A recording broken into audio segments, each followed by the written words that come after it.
I don't believe there's a human being on Earth who doesn't experience periods of depression, times when, as far as he's concerned, the whole world can close up shop and go fishing. The experts say these periods of feeling low, unhappy, and depressed are a normal part of living, provided we don't go too low when we're depressed or too high at the happy end of the cycle.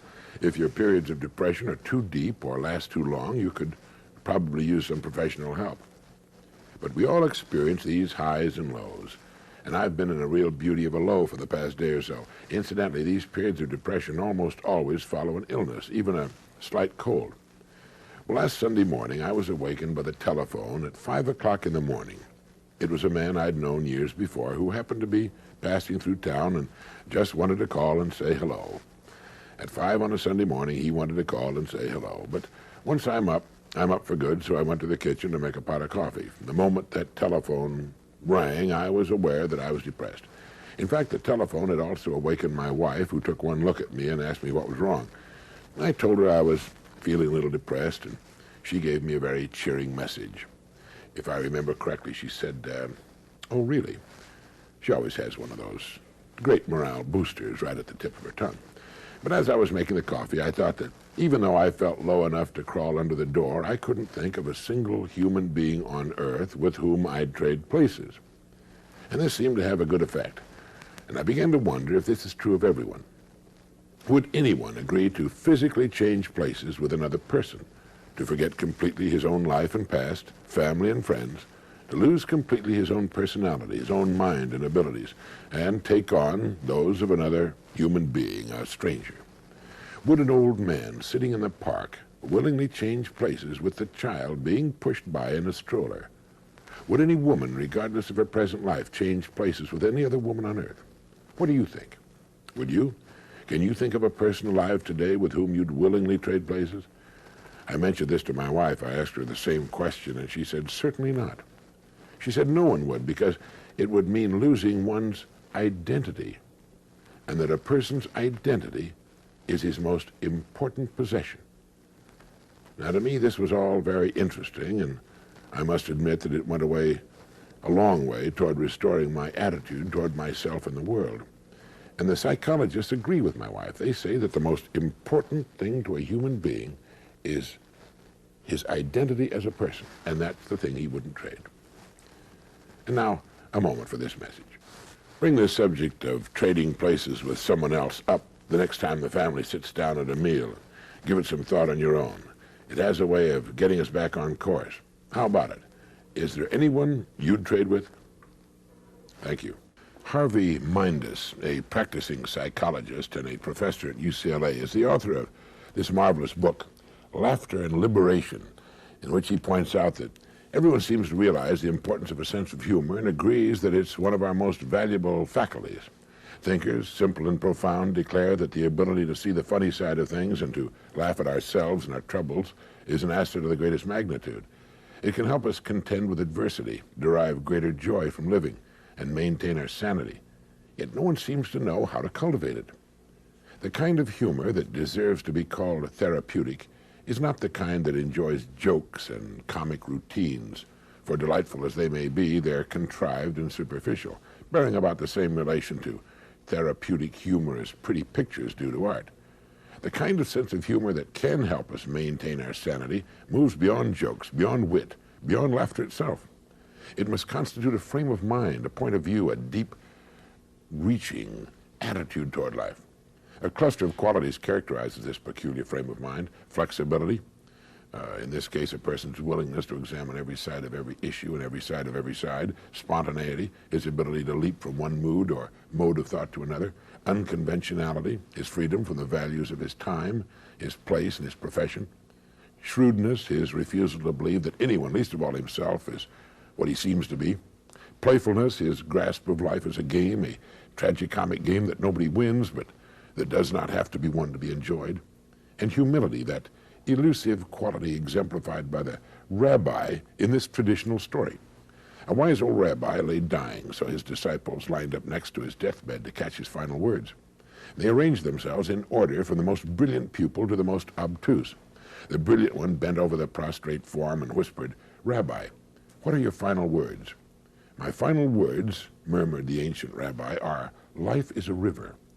Well, the disciple passed it on to the person next to him, and the phrase traveled like wildfire down the line. When it reached the oaf at the end, however, he scratched his head in perplexity. What does the rabbi mean, life is a river, he asked. Well, that question, of course, traveled back up the line. What does the rabbi mean, life is a river? When the star pupil heard it, he leaned over again. Rabbi, he implored, for the old man was breathing his last. What do you mean, life is a river? And the rabbi, shrugging, croaked, so it's not a river.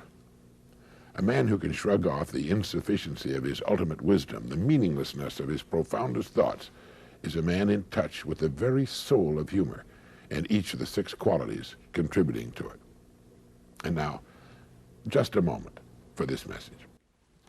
The 6 qualities of the kind of sense of humor each of us needs: flexibility, willingness to see every side of an issue, spontaneity, unconventionality, shrewdness, playfulness, and humility.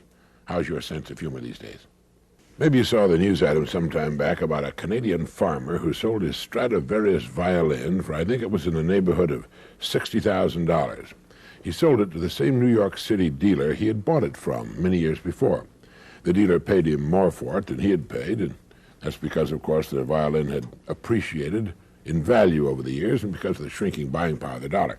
But the farmer sold his precious violin by the world's most famous violin craftsman because, as he put it, I'm getting old and I have no children to leave it to, and by getting it back in the hands of the dealer, he knew that it would wind up with someone who would treasure it as he had. Antonio Stradivari, the Italian violin maker, lived from 1644 to 1737. That's 93 years at a time when the average lifespan was about 30. He worked alone, although later in his life his sons helped him. No committee advised him. No one made decisions for him. His tools were primitive, but that was not important. He put himself into his work. All the world's tools couldn't make up for that. When he was finished with an instrument, when he was sure that his work measured up to his own personal standards, he signed his name to it. And today, more than 200 years later, his name is a household word all over the world. Everybody's heard of Stradivarius, the Latin form of the name that he inscribed on his violins. Throughout history, there have always been men with similar standards of excellence. Authors such as William Shakespeare, artists like Leonardo da Vinci, craftsmen like furniture maker Thomas Chippendale and silversmith Paul Revere. Everything they did was done well, not because it had to be, but because they wanted it to be. They had only to please themselves, yet the products of their fertile minds and skillful hands are still collected and admired today. What is it that causes one person to take pride in what he does, while others give little or no thought to the quality of their work at all, do you know? Of course, when we talk about Stradivari or Da Vinci, we're talking about great geniuses, towering talents who found their media and became great in them. There have been many other fine violin makers and artists who took just as much pride and care in their work, but lacked the same quality of talent. There are even today many thousands of craftsmen who will not turn out shoddy work and who are proud to sign their names to their creations. They're in the minority, perhaps. They've always been in the minority. But the respect for quality never changes. It still commands the highest price. It's still revered wherever we find it. And the person creating it has gained for himself 2 precious assets. First, he's built the kind of security that lasts a lifetime. He need never worry about his income. And second, his work is a source of satisfaction and joy to him. He derives deep satisfaction from being an uncommon person. And now a moment for this message. People who set their own high standards to which they make themselves measure up lead enjoyable, exciting lives. Each task they begin is a fascinating contest to achieve their own standards of excellence. Thank you. A father sat down for a chat with his 16-year-old son. The father's a good friend of mine and an excellent salesman, so he had a pad of paper and a pen with him, because it's always better if you can illustrate your point while you're making it. And while his son watched with interest, Jim drew a fairly good likeness of a goose. And behind the goose, he drew 3 eggs. And he said to his son, Jimmy, those are golden eggs. And that's the goose that lays the golden eggs. Now, if you had your choice of buying one or the other, which would you buy? And his son said, well, I'd buy the goose, of course. Of course you'd buy the goose, his father said. You'd invest your money in the goose because it could go on laying those golden eggs for years. Sure, his son said, anyone would. Yes, Jim went on, anyone would if they were presented it in this way. But the fact of the matter is, son, that most people have the exact opportunity, and yet they invest in eggs instead of the goose. Now the boy was quite interested, and he asked his father what he meant, and his father said, in this little quiz I've given you, the goose and the golden eggs are, of course, symbolic.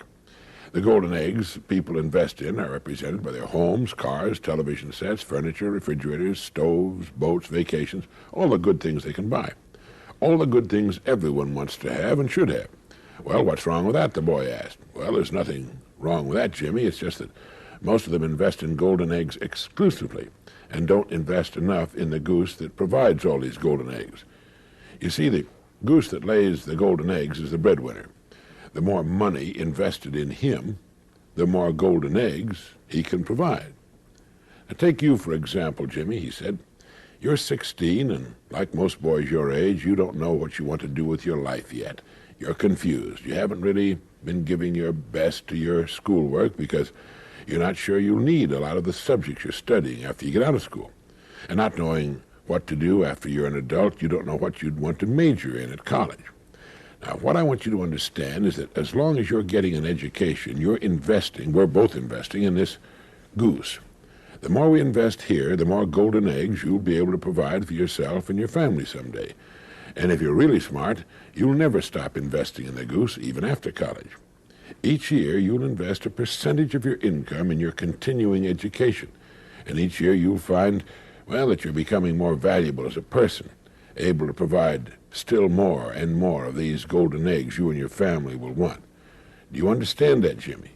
The boy was silent a long time, and he said, yes, I think I do, Dad. I think I do. Now, just a moment for this message. After my friend had had his little illustrated talk with his son, as he told me later, the boy looked at the illustration a long time, then he picked it up, folded it, put it in his pocket, and went off to do his homework. I've got some advice here for you today on how to become hated, how you can stir up resentments and ill will that will simmer and hang on for years. All you have to do is criticize. No matter what a person has done or how he lives his life, he doesn't want nor does he feel he needs criticism.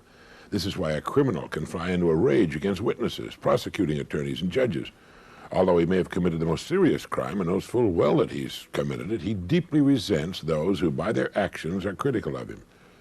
The unfaithful husband or wife will, as often as not, fly into wounded self-pitying rage when confronted with evidence of his or her infidelity. Now, I'm not saying that people should not be criticized for criminal or moral misconduct, but I am saying that criticism makes a person try to justify himself. It wounds his precious pride, hurts his sense of importance, and thoroughly abuses and arouses his resentment against the person or persons doing the criticizing. When we criticize another person, we set ourselves above him. We become the figure of authority and place the other person in an inferior position. He automatically, he doesn't like us. We put the other person on the defensive, and even if he doesn't say anything and accepts the criticism meekly, it rankles. When the husband at the bridge table says to his wife, well, my dear, you bid that hand like a certified moron, she might not say anything. She might not say anything at the moment, that is, but she'll secretly pray for a miracle that will deliver a sawed-off shotgun into her hands. The other players squirm in embarrassment, and what does it accomplish? As Junius wrote, it behooves the minor critic who hunts for blemishes to be a little distrustful of his own sagacity. The best rule to use when criticism springs to your mind is to wait. Wait a while, and try to look for the reasons behind the act you would criticize. It's also a good time to ask oneself, who am I to be criticizing others? Am I really all that great and pure and all-knowing and perfect? By all means, wait until the heat of anger is dissipated. This is one of the world's most difficult things to do, and it takes a very mature person to master the wisdom and self-control to withhold criticism. But it's the way to greatness, and one of the best-known ways to earn the respect and or love of others. People know when they've done something wrong or foolish, and they usually know that you know it too. And when you refrain from being critical, they're grateful. They respect you. Often as not, they'll be much tougher on themselves and make a concerted effort to avoid making the same mistake again. It's been said that the legitimate aim of criticism is to direct attention to the excellent. The bad will dig its own grave, and the imperfect may safely be left to that final neglect from which no amount of present undeserved popularity can rescue it. It's a good line to remember. And now, just a moment for this message. As old Epictetus put it, Do not give sentence in another's tribunal until you have been yourself judged in the tribunal of justice. The key to overcoming the urge to criticize others is to wait. Wait a minute, or an hour, or a day, or forever. It's as though the American people have won themselves another first. It's believed that the United States is now the blubber capital of the world. Someone has said that if, through some magic, all the excess weight of all our citizens were removed from their bodies and piled in one place, it would reveal itself as a great glistening, quaking mountain about the size of San Gorgonio Mountain, which rises 11,485 feet above the Mojave Desert in Southern California. This mountain of avoirdupois would represent the millions of tons of food that we've put away beyond what we need for good health and good-looking figures. I spent a long weekend at a resort hotel near Miami, Florida not long ago, and sitting at the pool, I looked around and marveled. It looked for all the world like the sea lion house at an oceanarium. It's amazing that human skin can stretch that far. There are, of course, two great contributors to this sad condition. One, our high standard of living and our abundance of good food, and two, mechanization. We don't walk anymore, we drive. Even kids don't walk much anymore, and adults are getting to the point where their legs are threatened with extinction. Weak, flabby, almost vestigial things, barely able to totter short distances under the abnormal weight pressing down upon them from above. Just as the man's life is automated, so is the woman's. Much of her work is being done by pressing buttons or flicking switches. She doesn't mix cake batter by hand or beat rugs or use a washboard or a broom or wring out and hang up clothes to dry, and all of this is good and can add years to her life and keep her looking much younger and healthier if she doesn't kill herself years too soon or destroy her appearance by becoming too fat. A woman who is 10 pounds overweight is doing to herself exactly what a woman of normal weight would be doing if she got out of bed each morning and then picked up 2 5-pound buckets of sand and then carried them with her every step she took until she fell exhausted into bed again at night. And the strain on her heart, on her poor feet and legs and muscles and tissues is the same too. And 10 pounds leads to 12 and then 15, and before you know it, it's 50 if you don't do something about it. And anybody, man, woman, or child, can lose weight any time he wants to. All a person needs to do is to quit eating more food than the body needs for fuel. Walk more. Do more things calculated to burn up some of that stored blubber. But above all, stop eating so much. And please, don't ever pull that tired old line that goes, I gain weight and I don't eat a thing. There's still only one major cause of overweight, and that's eating more fuel than our bodies burn. And now, just a moment for this message. Becoming overweight is not a normal part of the aging process, and it makes no difference if all your ancestors were fat, and all it does is make you age faster and die younger. So don't do it. Thank you.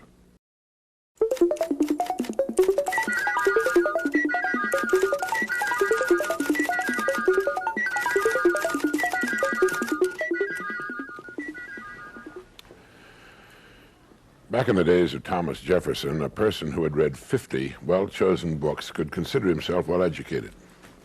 To give you an idea of how times have changed, take the plight of the business executive today. Within the past 2 years, more than 1,000 books have been published on the subject of business alone, to say nothing of the massive flow of magazines, newsletters, digests, research report films, tapes, and other media. 100 years ago, the largest college library at Harvard contained 212,000 volumes. The next largest at Yale had 95,000. Today, Harvard's library contains 8 million books, and Yale's more than 5 million. It's estimated that some 2,000-odd pages of print are being produced each minute. It's become a veritable avalanche. Even assuming a man reads about 3 books a week during a reading lifetime of 50 years, he cannot possibly read more than 1/25th of 1% of the world's books, no matter how accessible they might be. So what's the answer? It's selectivity. As we look at the sum of the world's knowledge, we see that the most valuable thing an education can give us is not mere learning, for that must always be severely limited, but judgment, which allows us to choose and select and compare and fit together the fragments of knowledge we're able to accumulate, the kind of knowledge we want and need for whatever it is we want to learn and do. Part of the solution lies in improved storage and retrieval systems, computerized catalogs, microfilms, electronic indices. Using modern methods, a printed page can be reduced in size to 1/1000th, so that an entire book can be printed on an ordinary catalog card. And that's only the beginning. Devices now exist that can reduce a page's area as much as 1,000,000 times, so that a whole sheet of data can be put onto a microdot small enough to be pasted inconspicuously on top of an ordinary comma. And in the near future, using an electron microscope and tiny dots of metal film, we'll be able to store 1,000 books of 500 pages each on an area no larger than the proverbial head of a pin. Soon, micro-libraries will become feasible. All the world's books can then be put on a desktop or in a single cabinet. The living room or den archive will become commonplace. But the problem of time remains. Even if you had all the books in your living room, reading then would still be impossible. So no matter what system comes along, it's still a matter of selection. It's still a matter of finding what you're interested in and then getting the best books and other material available for your subjects. This also demands a kind of ruthlessness the average person finds hard to muster if he understands the problem at all. He must force himself not to read any part of the mountain of material that does not contribute to his real interest, and that's tough. And now, a moment for this message. I don't mean that we should no longer read for pure enjoyment, far from it. But since we can read only the barest fraction of the material available, we need to learn to be highly selective if we're interested at all in keeping abreast of the times. Thank you. It's been said that every man is the son of his own works. One of my favorite poets is Edgar Allan Poe, and his own life was as bizarre as his tales. His own life story is the story of an author of fantastic imagination, a brilliant editor and critic, a poet, tender and cruel, an alcoholic gambler, and debt-ridden neurotic. Poe's parents were strolling players, both of whom died before he was 2 years old, leaving 3 penniless children, William, Rosalie, and Edgar. William became insane, and Rosalie died young. Far more fortunate, Edgar was adopted by a wealthy merchant, John Allen, from whom he took his second name. Heir to a fortune, he was brought up in opulent tradition, and at the age of 17 was sent to the University of Virginia. It was there that Poe came into his tragic self. He drank and gambled himself hopelessly into debt. He was withdrawn from school, disowned by his foster parents, and because he now was no longer heir to the Allen fortune, his fiancée's parents persuaded their daughter, Elmira, to marry a more affluent man. After a 2-year enlistment in the Army, Poe moved to Baltimore to live with Aunt Maria Clem and her daughter, Virginia. There he somehow wrangled enough money to pay a Boston printer to publish some of his poems, and at the same time maneuvered himself into an appointment at West Point. The publishing of his poems was a literary and financial flop, the appointment a disaster. After 1 year, he was dismissed from the Academy for gross neglect of duty and disobedience. Poe's marriage to his cousin Virginia was equally a disaster. To begin with, he was 26 and an alcoholic, while she was a pale and sickly child of 13. The poor girl, though she witnessed some of her husband's finest hours, fell victim to most of his worst. His reckless living and squandering brought her mostly poverty and suffering for 8 years, and finally death, due, it was said, to malnutrition. The bright spots of Poe's life were his days as a magazine editor, contributor, and critic. As editor and critic for the Southern Literary Messenger, he brilliantly tore apart many of his contemporaries and their insipid works. His own crowning work, The Fall of the House of Usher, was published. The Bottle and Debt cropped up again and again, almost as hurdles between a series of magazine associations. The highlight of this period was the publication and enthusiastic reception of his great poem, The Raven. Poe became a social lion, but financially he received only about $10 for the work. His tragic end started on a note of happiness. Learning that Elmira, his youthful sweetheart, had been widowed, he proposed to her, and she accepted. Happily en route to Richmond for the wedding, he stopped off at Baltimore and just disappeared. And now, a moment for this man. Nobody knows what happened to Poe in Baltimore. He simply disappeared and was found a few days later in a pitiful drugged condition. It was all over. He died of a violent brain fever, and John Donne, the great English poet and clergyman who lived at the turn of the 17th century, wrote, "Our creatures are our thoughts, creatures that are born giants. My thoughts reach all, comprehend all. Inexplicable mystery. I, their creator, am in a close prison, in a sick bed, anywhere. And any one of my creatures, my thoughts, is with the sun and beyond the sun, overtakes the sun, and overgoes the sun in one pace, one step everywhere." Few of us appreciate the great gift of thought. In an instant, you can be anywhere, experience anything through the miracle of your thought. A man thousands of miles from home can, in his mind, be with his family in a millisecond. As John Donne indicated, we're in a close prison in our bodies and restricted to be in one place at a time, physically, even in a sickbed. But any one of our thoughts can be with the sun and beyond, can go anywhere, experience anything. The more you think about it, the more magical it becomes. I think some people have a more highly developed imagination than others. As children, we all have the wondrous ability to bring interest, adventure, and a whole world of excitement into our lives. Have you ever stood just outside the door of a small child's room and listened to him or her at play? It's wonderful, jabbering away to his imaginary playmate or teddy bear or doll, and the sound effects a small boy can make as he plays with his toys tell you what world he's living in at the moment. As we grow older, we tend to put away the exciting world of imagination, except for the highly creative person. He keeps it alive. It changes, but remains a vital part of his existence. A vivid imagination can be a blessing to the sick and incapacitated. They can travel to the ends of the earth with complete enjoyment, with none of the exasperations and lost baggage and language problems and waiting boredom that is so often a part of real travel. People can be enjoyed without argument or disappointment. It's reported that disadvantaged children often live so much in their imaginations that as they grow older, they fail to take advantage of opportunities which exist in the real world. They wake up in so bleak and forbidding an environment that they immediately escape into the world of fantasy and remain there during all of their waking hours. Man would not be man if his dreams did not exceed his grasp. And the dream, the imagined better world that becomes a goal instead of mere fantasy and escape, can and does become the real world. It's the imagined world of the future that keeps the student at his books, the workman at his job, the wife at her housework.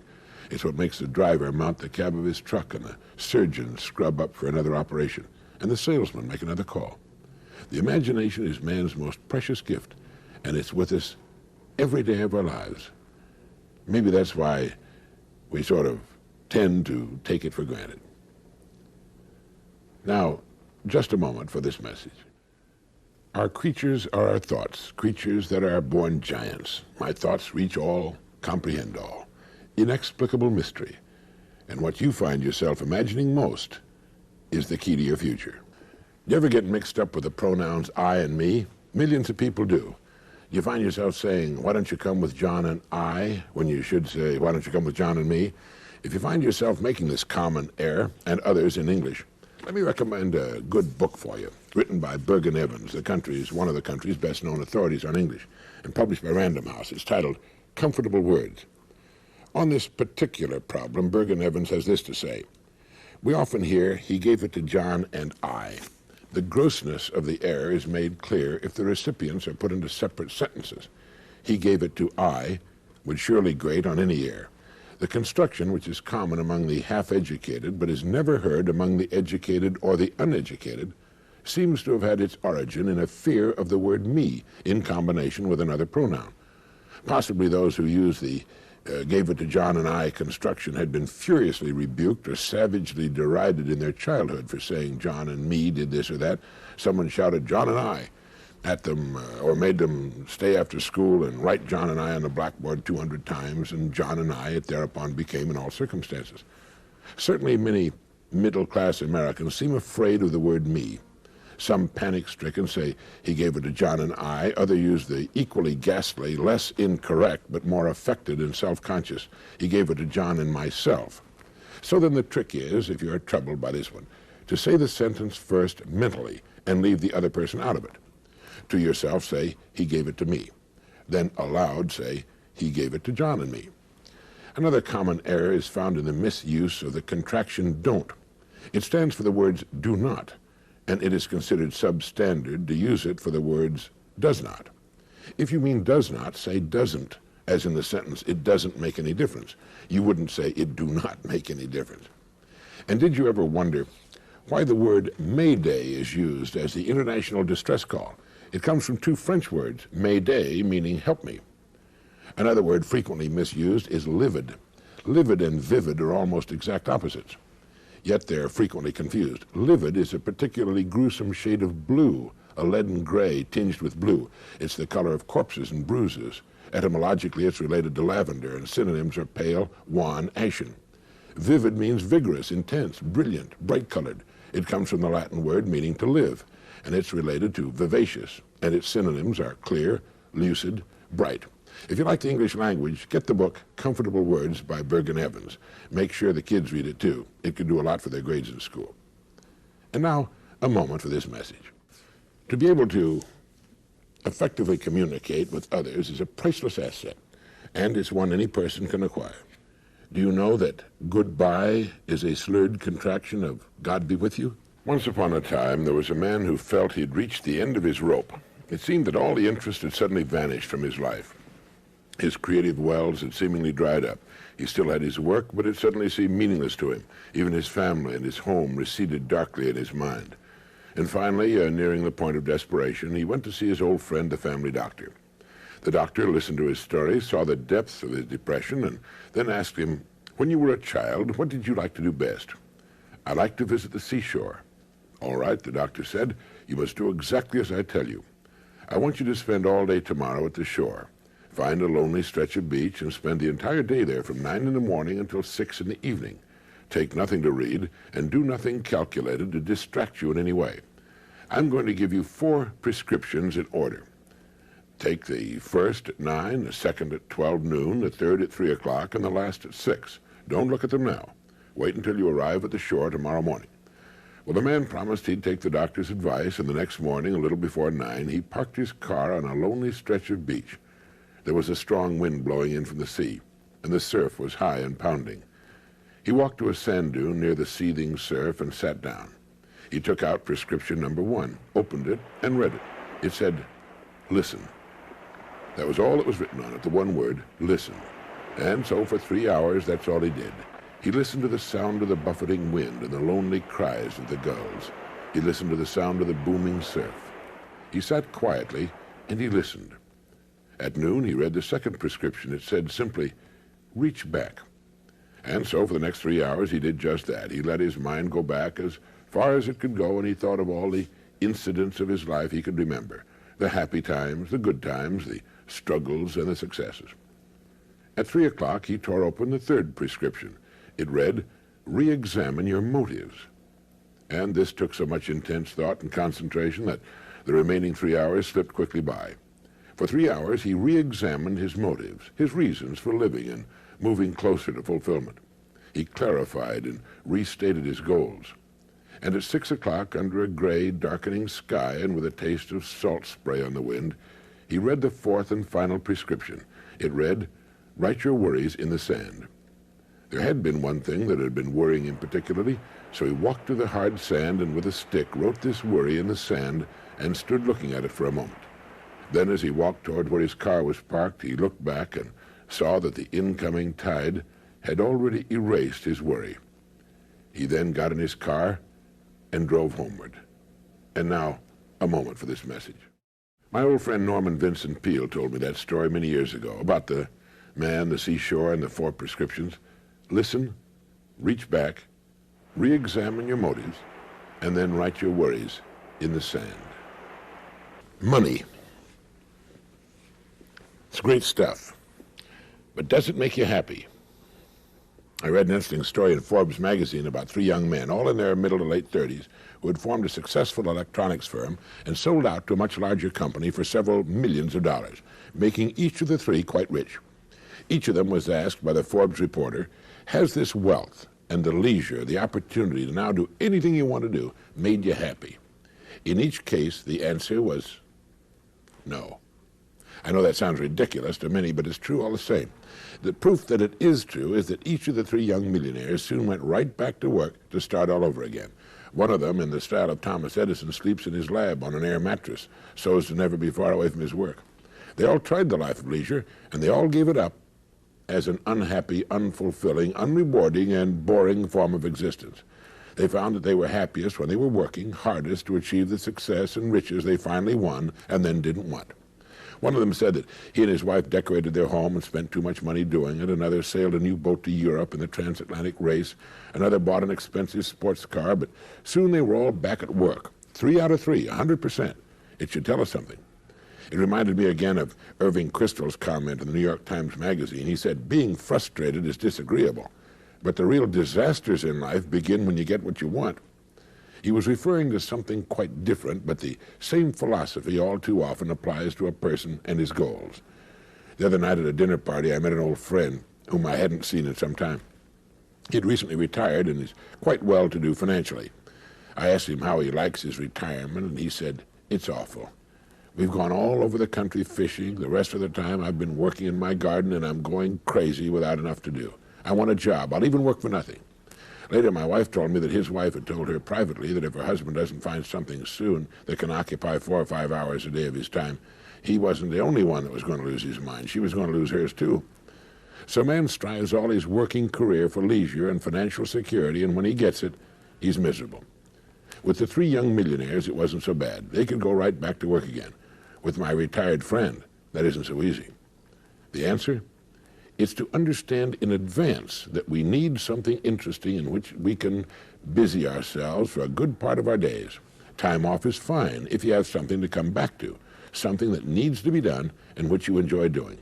Understanding this in advance, we can plan in advance. We can make sure we develop an avocation that will keep us in the stream of things, keep us busy as much as we want to be busy after we retire. The story of the 3 young millionaires proves we need it. And now, a moment for this message. So what's your avocation? What are you going to be able to lose yourself in when you have more time on your hands? Better start planning for it now. Leisure time and people just don't seem to get on well together. Thank you. Did you know that a famous agnostic inspired the writing of one of the most famous biblical novels of all time? One evening in September 1870, 2 men riding a train across Indiana struck up a conversation. Soon they began arguing about the inspiration of the Bible and the message of Jesus Christ. Robert G. Ingersoll, internationally famous as a challenger of Scripture's message, was trying to convince General Lewis Wallace that he didn't know what he was talking about. General Wallace, better known as Lou, the Indiana-born officer, fought through the whole of the Civil War. He participated in many lesser engagements and then took part in the bloody Battle of Shiloh. Later, he prepared the defenses for Cincinnati and was made commander of the 8th Army Corps. After hostilities ceased, he resumed his legal practice. But the lawyer and veteran of many battles was unable to cope with the brilliant Robert G. Ingersoll. He felt frustrated and defeated when he parted company with the noted agnostic, having failed to make any dent in the network of arguments with which Ingersoll defended himself from the challenge of faith. As a result, Lew Wallace went home determined to write a novel that would serve as a powerful argument for the divinity of Christ. Finished while he was serving as governor of the territory of New Mexico, it was entitled Ben-Hur, A Tale of the Christ, one of the most popular books of this century.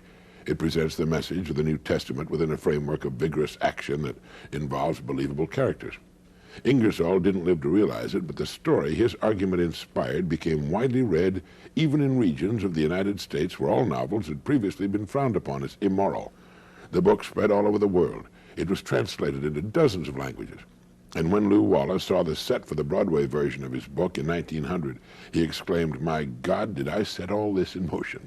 The chariot race, which was famous on the stage, was also the high point of the 2 motion pictures made from the book, one in 1927 and another in 1959. The latest one cost $15 million to produce and cleaned up at the box office.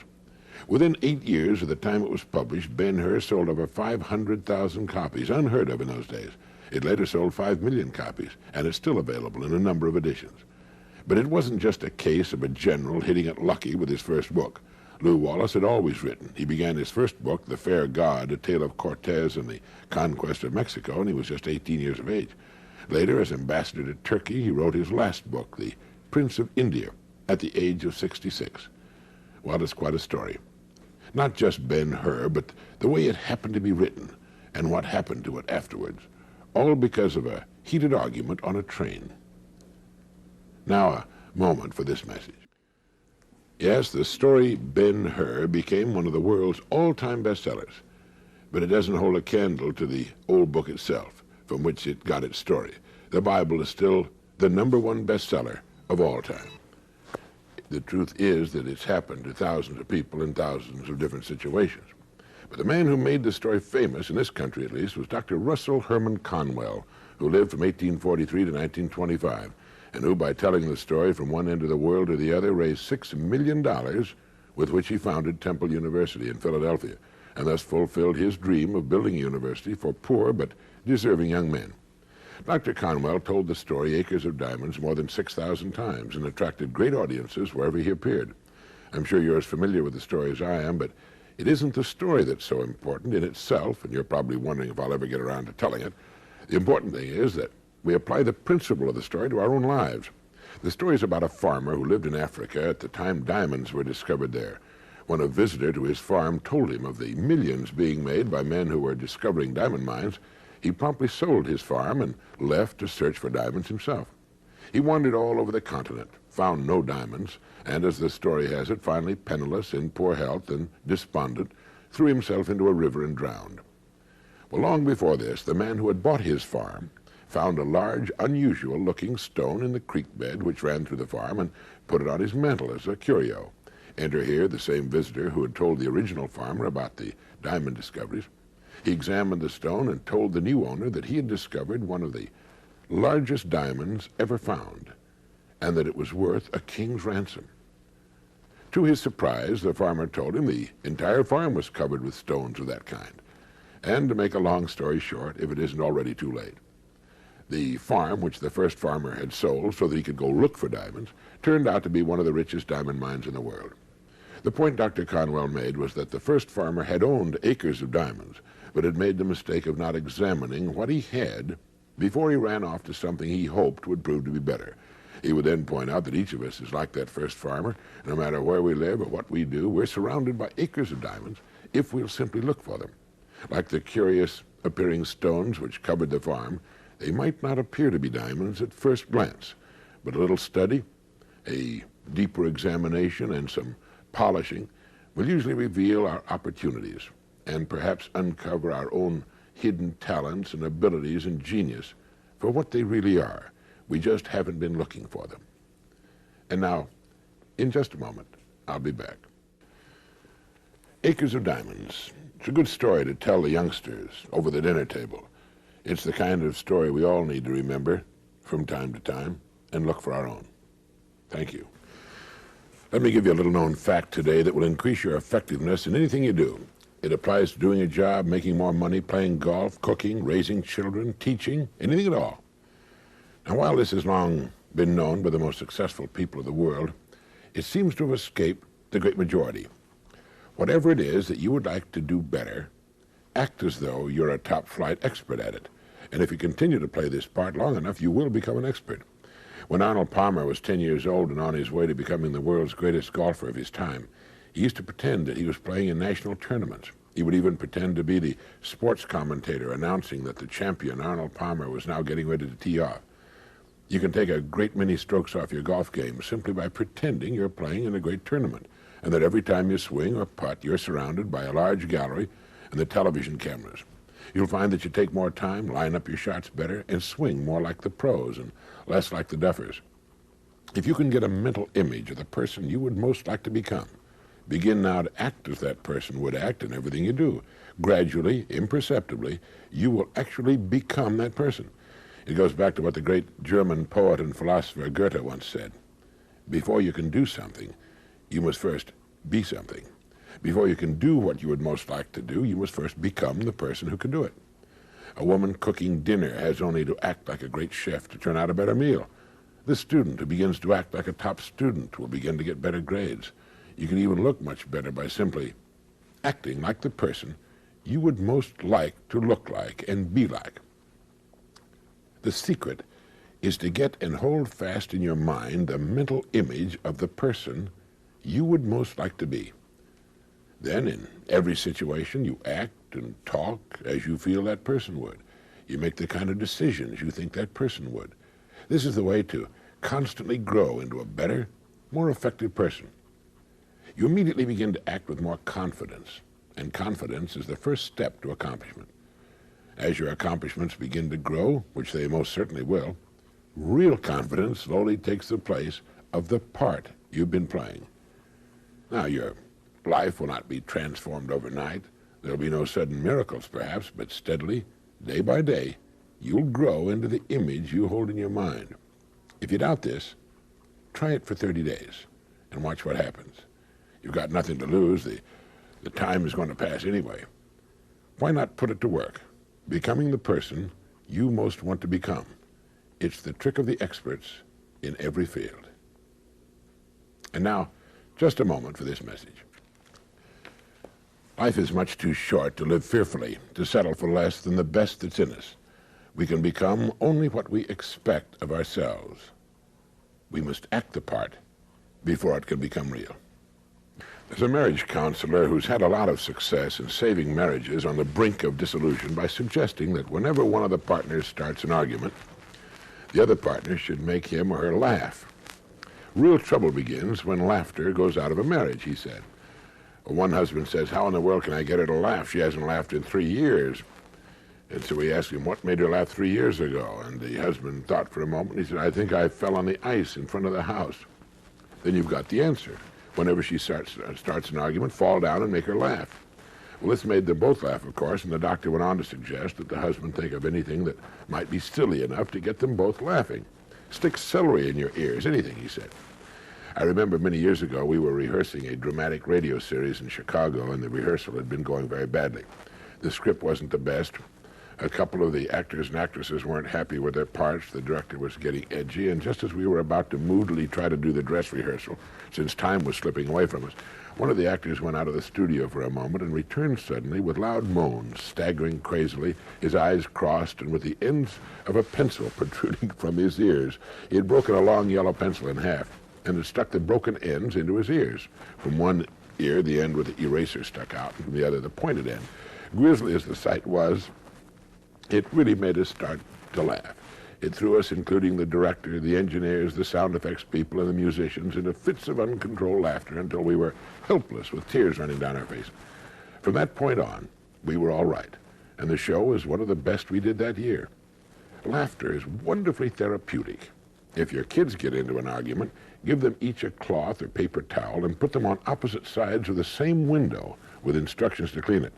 No matter how angry they may have been, just looking through the glass at each other, cleaning the window, will soon have them howling with laughter, the argument forgotten. There was a doctor who made it a practice to look for pictures in magazines and newspapers of people laughing hard. He cut them out and pasted them in a scrapbook. And when the book was full, he took it to the hospital and let the nurses pass it around the wards. You can't look at other people laughing without laughing yourself. And the effect on the patients and nurses was wonderful. Perhaps this is why good comedians are among the highest paid of the world's performers. People need to laugh. You can't feel worried or depressed when you're convulsed with laughter. It seems to have a beneficial effect on the human mind and body. We're the only creatures on earth who can laugh, and the only ones with enough problems to need to laugh regularly. And now, just a moment for this message. I remember reading about a husband who, when he had a nerve-wracking day at the office, would come home with his hat on backwards. If his wife had had a bad day, she'd wear her apron backwards. In either case, it would start them laughing and clear the air. Thank you. In a large Western company, the vice president in charge of sales retired. Everybody in the sales force assumed this juicy vacancy, and the vice presidency would go to the senior salesman. Let's call him Tom, who had been with the firm 25 years. And the one man most certain that the job would go to Tom was Tom himself. In fact, he'd been counting on that job for 5 years, since he had first realized his boss was planning on retiring. And for the past 2 years, Tom had been thinking about it. He'd told his wife and children, their friends and neighbors, and his friends in the sales force. The job meant a substantial raise in pay, and Tom and his wife had been planning things they could do with the extra income. For the past 3 months, they'd been poring over travel folders, planning a trip to the Orient. So when Tom was called into the president's office on the morning following the retirement party for the former vice president, he was wearing his best suit and a smile to match. What he had no way of knowing was that the company president was facing the kind of situation that makes company presidents worth every penny of their excellent incomes. He had an Armageddon on his hands. After he had winced at the cheerful good morning and dapper appearance of his senior salesman, he looked him straight in the eyes and said, "Tom, I have to tell you that the executive committee has awarded the position of vice president in charge of sales to Bill Smith." Well, there followed a vast, deep silence. They could have been in a diving bell at the bottom of the Marianas Trench. After 2 or 3 hoarse, croaking starts, Tom finally managed to protest. "But Bill has been with the company 5 years. I've been here 25. Well, enough of that. Facing the other men of the sales force and going home to face the family was an Armageddon or two for Tom. But it finally dawned on him in the weeks and months that followed that he had confused seniority with accomplishment. Tom didn't really have 25 years' experience with the company. He had 1 year's experience repeated 25 times. Bill Smith, in just 5 years, had far outdistanced Tom in growth, knowledge, and sales. While Tom was putting time in, Bill was putting in everything he had. And now, a young man, but with his head crammed with detailed information on every phase of the company's operation, with great plans for the future, with 5 years of outstanding sales behind him, Bill Smith found himself vice president in charge of sales. The executive committee had made a wise decision.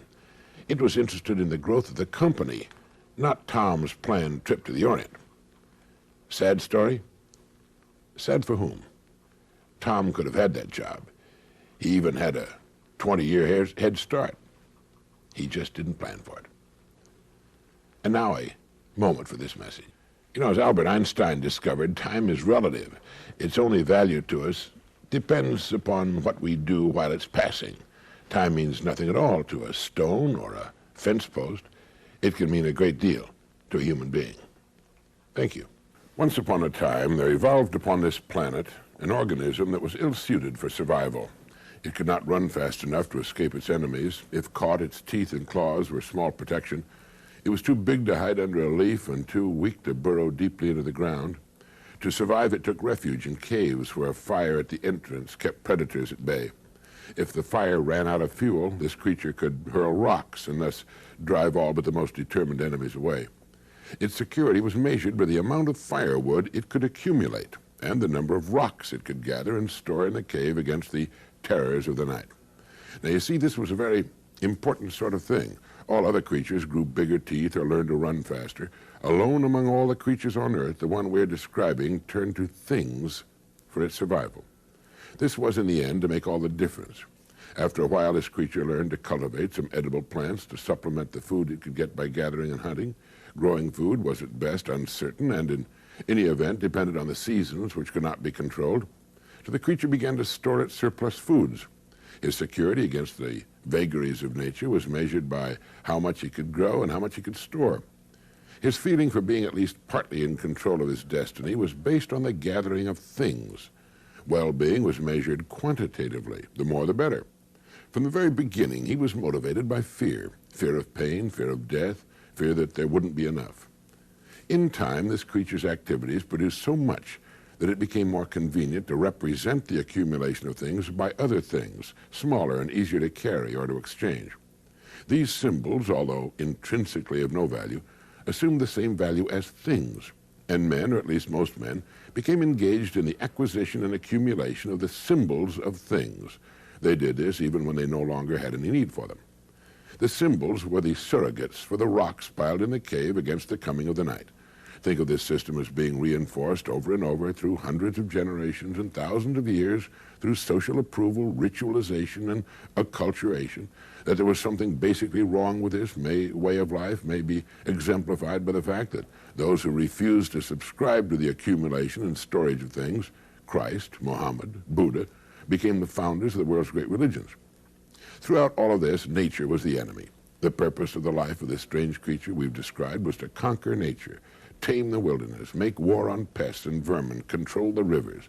Life was a battle against the elements. Only the fittest survived. Whole species of other life forms, plants, insects, reptiles, fish, amphibians, birds, and mammals were exterminated, most usually because they represented so-called threat against the accumulation of things. Now a moment. Man's feeling for being at least partly in control of his destiny was based on the gathering of things.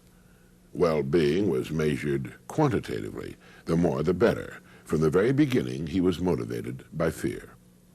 Thank you. Someone came up with an idea not long ago that intrigues me. He said, everything we do is either goal-achieving or tension-relieving. Now, that's something to think about, isn't it? Everything you do is either goal-achieving or tension-relieving. You know, if a man's not too happy with his progress in the world, he should give a lot of thought to this idea. He should take a good long look at everything he does during his day and As he approaches each act, he should ask himself, is this goal-achieving or tension-relieving? Now, we all need to relieve our tensions, but if we're doing too many things that are tension-relieving instead of goal-achieving, they're going to hold us back. Now, while I'm sure it couldn't be done, it would be interesting if a survey could be made to discover how much time is devoted each day of the work week by the so-called average man to acts which are strictly goal-achieving. We might all be amazed to discover what a small amount of time is actually spent in earning our livings and preparing for our futures. This would vary widely, of course, from industry to industry and from job to job. The busy doctor, for example, might spend 12 hours a day actually in the presence of his patients. And every minute with a patient would have to be called goal-achieving. Compare this with the time spent by, say, a salesman. How much of his day, and again, this would vary widely from industry to industry, is actually spent in goal-achieving acts. Driving from one call to another, even though he's not in the presence of a prospect or customer, would have to be under goal-achieving. Stopping for a cup of coffee would be under tension-relieving. So would chatting with people he can't sell or reading a magazine while he's waiting to see someone. Well, this is a pretty kind of vital balancing act that each of us should give some thought to. Going overboard in the tension-relieving department could lead to some serious problems in the future. Now, Samuel Johnson once said, "Every man is, or hopes to be, an idler. But like everything else in the world, there is a time to be idle and a time not to be idle. If you want to be idle later, in comfort, it's a good idea to make sure you're not spending too much time in idleness now." At any rate, I think it can be said that the success of a person in any undertaking will hinge directly upon his making certain that the majority of his daily acts are goal-achieving, and that he relegates to a secondary position those acts which must be classified as tension-relieving. It might be worthwhile carrying a little piece of paper and making a note as we do things during the day. Is this tension-relieving or goal-achieving? Now, just a moment for this message. We must certainly carve out our own worlds in this life, and the shape and size of them will be determined in large part by the balance we achieve between tension-relieving and goal-achieving acts. Thank you.